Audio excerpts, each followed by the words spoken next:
దేవుడు ఒక మేలు చేస్తే, దేవుడు ఒక అద్భుతం చేస్తే, దేవుడు ఒక వ్యక్తిని లేవనెత్తాలనుకుంటే, దేవుడు ఒక వ్యక్తి నిలబెట్టాలనుకుంటే ఆ ఆశీర్వాదాన్ని ఆపడం ఈ ప్రపంచంలో ఎవరి తరము కాదు. హల్లెలూయా.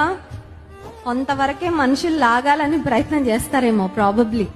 కొన్నిసార్లు చూడండి, మనం జీవితంలో పైకి వెళ్తున్నప్పుడు, ఉన్నతమైన స్థితికి వెళ్తున్నప్పుడు మన పరిస్థితి ఎలా అనిపిస్తుందంటే, ఏదో ఇప్పుడే కొంచెం ఎదుగుతున్నానంటే ఈ చుట్టూ ఏడ్చే వాళ్ళు ఎక్కువైపోయారే, అయ్యో ఇప్పుడే మంచి రోజులు వస్తున్నాయంటే మళ్ళీ నన్ను కిందకి లాగాలని ప్రయత్నం చేసేవాళ్ళు ఎక్కువైపోయారే, లేనిపోని నిందలు నా మీద మోపేవారు, అవమానకరంగా మాట్లాడేవారని కొన్నిసార్లు బాధ వేస్తూ ఉంటుంది.